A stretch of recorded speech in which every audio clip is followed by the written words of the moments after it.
So we're back with another stinker meter, this time reviewing the long-awaited Justice League by Zack Snyder. The story behind this film and why it's been hyped up for so long is actually quite dark and sad and depressing, honestly. And yeah, I'm not going to get into all that, but what I do want to say is I am so glad Zack Snyder got to release and show off his original vision of the film and show his Snyder cut of it. And yes, I say his film because back in 2017, it really should have been his, but Joss Whedon came in and released his version of it and ultimately let everyone down in the end. I mean, I remember those reviews coming out for that movie, and that's the whole reason I never saw it until now. So I still haven't seen the 2017 version, so I have nothing to really compare it to. I have seen certain scenes, but just keep that in mind as we go into this. Okay, so let's just jump right into this. The most noticeable thing about this movie is the length.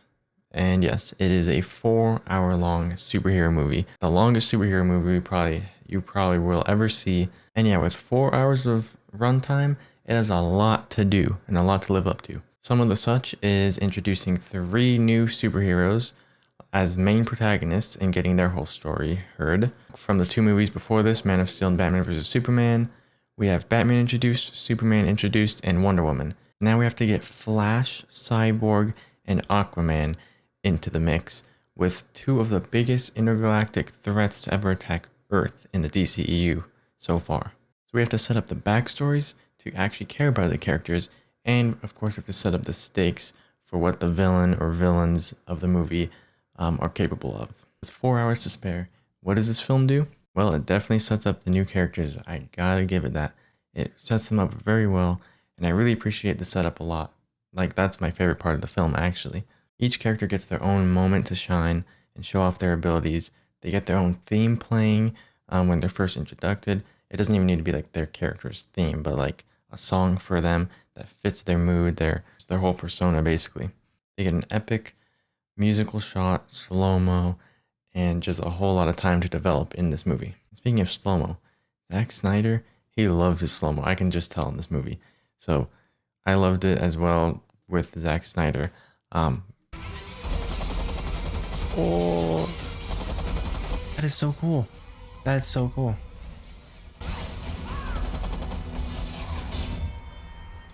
I mean, it looks a little weird, but I don't even care. It's the slow-mo of it. It just looks so good. I don't believe it. It's very well done slow motion, and yeah, just good job to the slow-mo department, I guess. I really enjoyed that part. But anyways, 4 hours to introduce these new characters, set up this League of Heroes as our main protagonists, and defeat a giant villain. And yeah, it's executed very well in this film. In the beginning, probably like first couple hours, first act of the film at least, where it's just purely setup and introduction to the plot. It's probably one of my favorite first acts of a movie I've seen in a long time. Yeah, in the beginning act, I was super invested, didn't even notice the time flying by in the first act. And you can actually experience that along with me if you go to my reactions. All of my reactions to the movie are up on the channel. So yeah, go check that out. But yeah, it was 4 hours. Somehow it didn't even feel like 2 hours. Batman vs. Superman was honestly felt longer to me. This film didn't delay for a second. It was just great scene after great scene.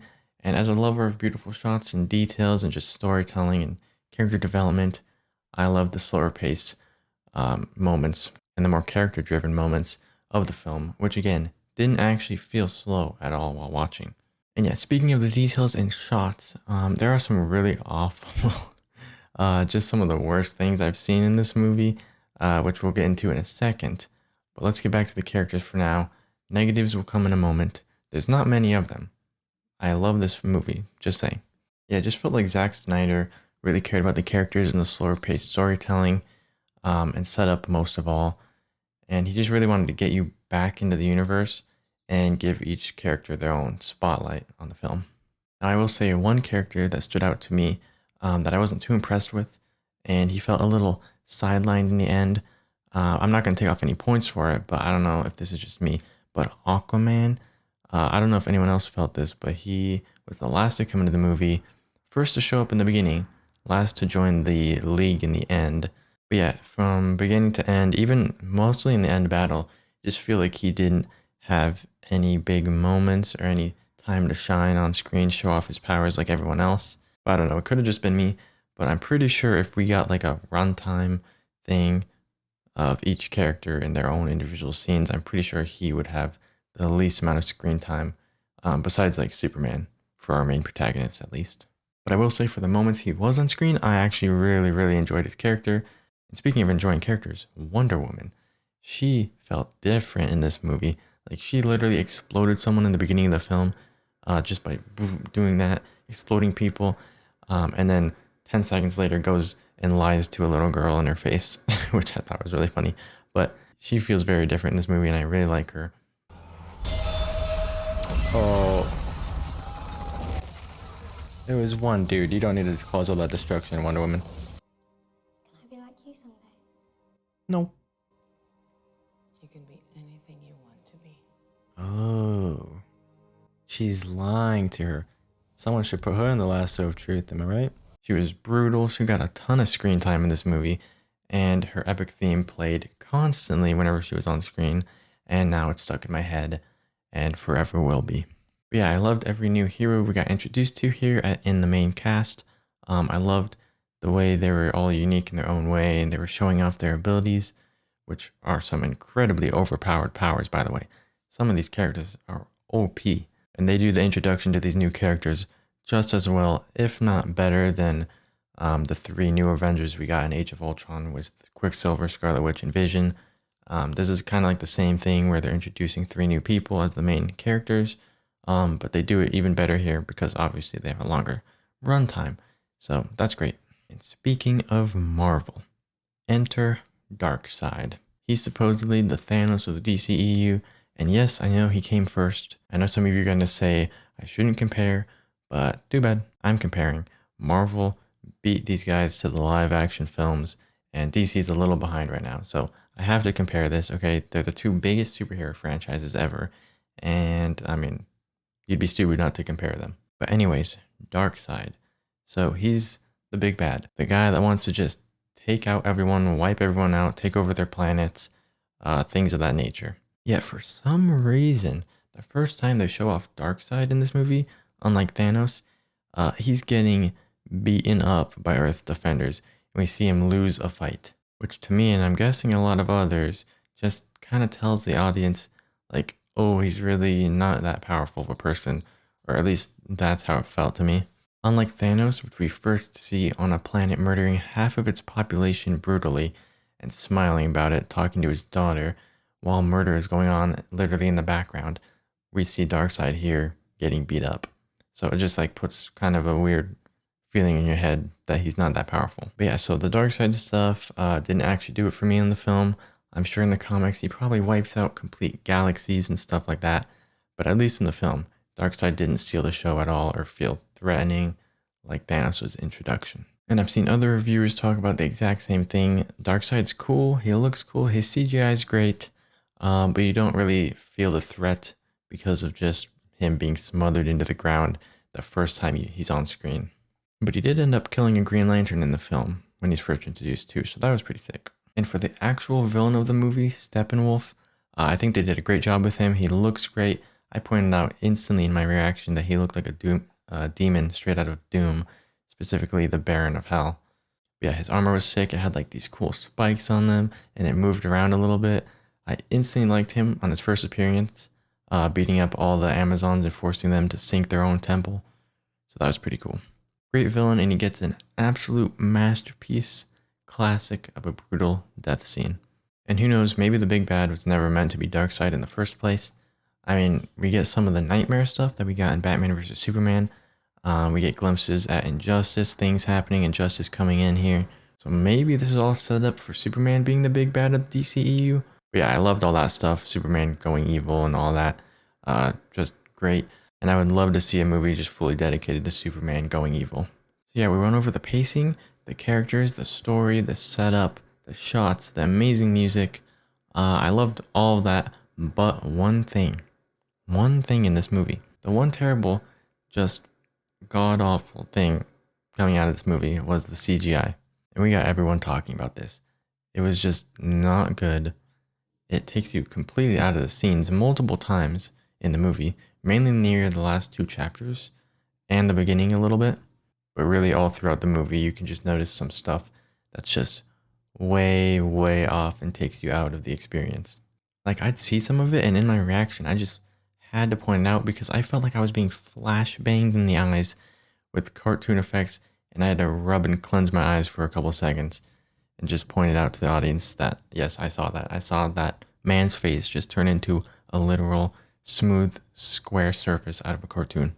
It honestly reminded me of watching Infinity War for the first time, and you just see Bruce Banner's head floating, his floating head sticking out of the big Iron Man suit. You can also see that with Rhodey in his War Machine suit in that movie. Just the head CGI in Infinity War was not great, and it completely throws you out of the experience for a couple moments. But take that and throw that CGI into every fight scene in the movie, and bam, you got Justice League CGI. But I've got to say, even with the bad CGI, it definitely didn't ruin the movie for me. It's just a negative thing that I have to point out, since everyone else is pointing it out, such as Charlie or Moist Critical. His review talks about it heavily. That was his most disappointing thing, definitely my most disappointing thing with the movie. Literally everyone on Twitter is talking about it. The CGI is just bad. And yeah, me noticing it in the actual reactions I did, I just had to point it out on here as well. And I'd even get comments from people saying like, I don't understand, the CGI is so good. What are you talking about? I will say some of the CGI stood out to me, like in that way that CGI is not supposed to, in that unpolished kind of way. And There are still problems with the movie. For the biggest one, the biggest complaint I have, it's the CGI. I don't know what it is with DC. I don't know if they're just really trying to nickel and dime CGI artists and the departments that make their CGI, just trying to get like the best bang for a small buck. But there are times where the CGI is again laughable. Even put into words, it just looks wrong. It looks amateurish. You immediately get taken out. You're like, fuck, this is goofy. So there are definitely bad CGI moments in here, which I guess is to be expected from DC at this point. The biggest problem though is definitely the CGI. It gets rough, and rough is an understatement. It gets real fucking bad. Like it points, it looks like a goddamn machinima from 2010 using Injustice cutscenes. But I can just tell some of those people just don't notice it or just haven't watched probably many movies in their life. I mean, if you watch a lot of movies, you can notice bad and good CGI. It's not too hard to tell them apart. And yeah, with all that being said, I have seen a couple scenes I've been watching on YouTube of the 2017 version of Justice League, and it just doesn't even compare to this. It has worse CGI than this one. And yeah, this being the longest superhero movie I've ever seen, like I would watch it if it was even longer as well. Just give me even more superheroes. I just want all the superheroes. Dude, oh, having movies this long, I don't even mind that. Like that takes no points away. If anything, that adds points because I love just how long this movie is. I love the length of this movie and basically almost everything about it. So yeah, length doesn't bring it down at all. And putting Zack Snyders Justice League into the stinker meter, I have to give this movie, because of its flaws such as CGI and a poor introduction to the potential big bad of the DCEU, or at least big threat to the Justice League at least, this movie is getting a 15% stink from me in the stink department, 10% because of the CGI being awful, and 5% because they didn't make the audience care about Darkseid at all, or the potential big bad of the DCU. Again, I say that. And I feel like with the length of this film, like they should have shown even more Darkseid and his plans and just developed his character a little more and given some background there just so we can feel his presence in the universe a little more. Like even if they made it longer, I think he could have had more time to develop because they're introducing him, but it doesn't feel like a really good introduction and he's not really scary at all yet. Maybe he will be soon.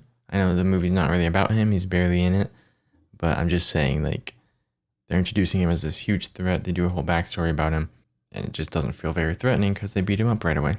But yeah, everything else was fantastic, I really love the movie, and that's why Justice League the Snyder Cut is getting an 85% from me, right in between most people giving it an 8 or a 9 out of 10, or an 80 or 90 out of 100. Right in the middle there with an 85% because of those small negatives and some of the polishing that should have happened with this film. But yeah, I loved it a lot. I'm definitely going to watch it again. I'm going to get my whole family to watch it because I think it is worth watching. I think it's worth watching multiple times because it is that good of a movie. It's just that one gripe I have with it and most people have with it, which is like, I mean, DC has always had worse CGI than like Marvel or something, but this was just like on another level of not that great of CGI. So hopefully they fix it in the future. It doesn't bring it down that much for me. Again, it only brought it down 10%. I think it's fantastic. Really great movie. But yeah, anyways, guys, thank you guys for coming out and watching this review. Consider subscribing. We just hit 800 subscribers, so thank you guys so much. But yeah, if you enjoy this type of content, leave a like on the video. Let me know what you rate this movie out of 100 or out of 10 in the comments below. Let me know what you thought of my critiquing of the movie. I didn't go into too much detail on the plot and everything because I just enjoyed it a lot. I didn't really need to talk about it too much. That's going to be it for the video, so I'll see you guys in the next one.